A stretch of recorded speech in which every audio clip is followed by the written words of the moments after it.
नमस्कार दोस्तों, मेरे चैनल क्रिएटिव लाइफ पर आप सभी का स्वागत है। तो आज मैं सुंदरता के ऊपर कुछ कहानियाँ बोलने वाली हूँ। तो चलिए शुरू करते हैं। हमारा पहला कहानी का नाम है सुंदरता और उपयोगिता। तो चलिए शुरू करते हैं। बहुत समय पहले की बात है। घने जंगल के बीच स्थित नदी के पास एक मोर रहता था। वह देखने में बहुत सुंदर था। उसके सुंदर पंखों को देख जंगल के सभी जीव जंतु उससे जलते थे। उसे अपनी सुंदरता पर इतना घमंड था कि वह प्रतिदिन नदी के पास जाकर नदी के जल में अपना सुंदर परछाई देखा करता था।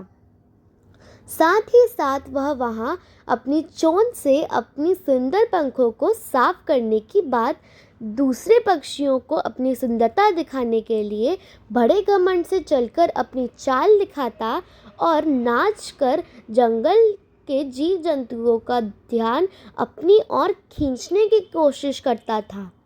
उसका ज़्यादातर समय अपने सुंदर पंखों को साफ करने में ही बीतता था। एक दिन एक सारस नदी के पास आकर रहने लगा। अपने नए पड़ोसी को अपनी सुंदरता दिखाने के लिए मोर उसके पास गया। जब मोर उस नए सारस के दोस्ती करने के लिए उसके पास गया, तब सारस मछली पकड़ने में लगा हुआ था। सुप्रभात प्रिय महाशय, हमारे वन में तुम्हारा स्वागत है। मैं तुम्हारा पड़ोसी हूँ। अपने सुंदर पंखों को फैलाते हुए मोर कहा। सुप्रभात मोर महाशय, तुमसे मिलकर अच्छा लगा, सारस ने कहा। बिल्कुल, तुम्हें शानदार सफ़ेद पंखों का वरदान मिला है, पर सिर्फ सादे पंख पाकर तुम्हें कैसा महसूस होता है? मोर ने अपनी चोंच से अपने पंखों को साफ करते हुए बोला। सारस ने मोर के सुंदर पंखों पर तारीफ भरी नजर डाली और कहा, बेशक तुमने सबसे सुंदर पंख पाए हैं, पर तुम्हारे पंख मेरे किस काम के? इतने सुंदर एवं भारी पंख के साथ कोई बहुत दूर कैसे उड़ सकता है? मेरे साधारण एवं सादे पंख मेरी लंबी व ऊंचा उड़ान के लिए बिल्कुल ठीक है और काफ़ी मजबूत है। इन्हीं पंखों के सहारे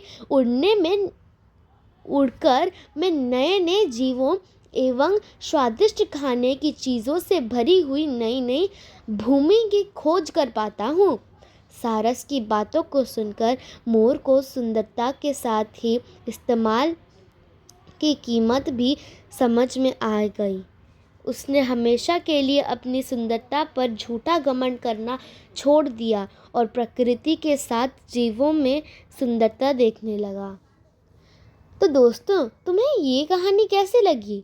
चलो अब दूसरी कहानी पर बढ़ते हैं और हमारी दूसरी कहानी का नाम है हंस। तो चलिए शुरू करते हैं। बहुत समय पहले की बात है। एक धनी राज्य के भव्य किले के अंदर बने सुंदर से तालाब में कुछ हंस रहते थे।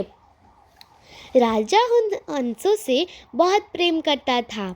राजा ने उन हंसों के भोजन का इंतजाम और सुरक्षा के लिए विशेष रूप से कई सेवक नियुक्त किए थे, जो हमेशा उन हंसों की देखभाल में लगे रहते। वे हंसों के हर ज़रूरत का ध्यान रखते थे। वे उन्हें खाने के लिए स्वादिष्ट फल दाने देते थे और उनकी साफ सफाई का भी पूरा ध्यान रखते थे। एक दिन अचानक एक स्वर्ण हंस उसके तालाब में उतरा। उसका पूरा शरीर शुद्ध सोने के पंखों से ढका हुआ था। देखो देखो, वह पक्षी शुद्ध सोने का बना है, एक हंस ने दूसरे हंस से कहा। अरे सचमुच, यह कितना सुंदर भी है, इसके सामने तो हम सब कुछ भी नहीं, दूसरा हंस बोला। यदि यह इसी तालाब में रहने लगेगा तो राजा हम सब पर ध्यान देना छोड़ देगा। सभी नौकर सिर्फ इसी की देखभाल करेंगे, एक हंस ने कहा। उस स्वर्ण हंस की सुंदरता और कीमत के बारे में विचार कर सभी हंस मन ही मन उससे ईर्ष्या करने लगे।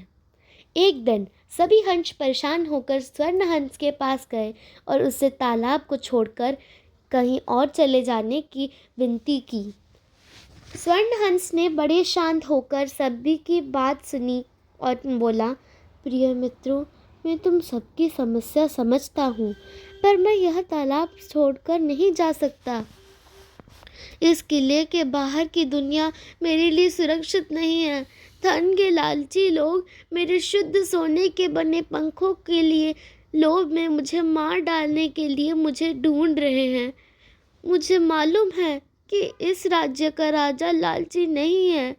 कितना ही नहीं, वह किले के अंदर रहने वाले सभी पशुओं और पक्षियों से स्नेह करता है और उन्हें सुरक्षा प्रदान करता है। मैं यह भी जानता हूँ कि यहाँ के राजा को राजमहल के तालाब में रह रहे हंसों के विशेष स्नेह है और उन्होंने अपने सेवकों से आज्ञा दे रखी है कि वह तालाब में रहे हंसों का विशेष ध्यान रखें। कृपया मुझे यहाँ से जाने के लिए विवश न करो। किंतु ईर्ष्या में अंधे हुए क्रूर हंसों ने उसके प्रति सहानुभूति दिखाने के बदले उससे अपनी चोंचों से काटना शुरू कर दिया। उस नए पक्षी को दर्द भरी चीख सुनकर और उस भयानक दृश्य को देखकर तालाब के पास खड़े सेवक राजा के पास गए। सेवकों की बात सुनकर राजा को बात समझने देर न लगी और उसने सभी हंसों को पिंजरे में कैद करने की आज्ञा दे डाली। सैनिकों को जाल और पिंजरों के साथ देख तालाब की ओर आते देख एक वृद्ध हंस ने सभी हंसों को चेतावनी देते हुए तेज स्वर में कहा, शीघ्र उड़ जाओ वरना हम सभी कैद कर लिए जाएंगे। वृद्ध हंस की चेतावनी सुनकर स्वर्ण हंस को तालाब में अकेला छोड़कर सभी हंस वहां से उड़ गए। शाम ढलने पर राजा रानी के साथ बाग में पहुंचा। रानी सोने के हंस को देख अत्यंत खुश हुई, मगर उसे तालाब में किसी और हंस को न देख हैरानी भी हुई। सभी हंस कहाँ गए? उसने पूछे। राजा ने उसे सारी बात बताई और कहा, हानि न पहुंचने वाले ज़रूरतमंद अतिथि का स्वागत न करने वालों को सुखी और सुरक्षित जीवन जीने का हक नहीं होता। धन्यवाद। आज के लिए इतना है, और अगर आपको आज की कहानियाँ अच्छी लगी तो प्लीज़ लाइक, शेयर और सब्सक्राइब कर देना मेरे चैनल को। दूसरी स्टोरी टाइम के लिए अपेक्षा करें। Till then, bye bye.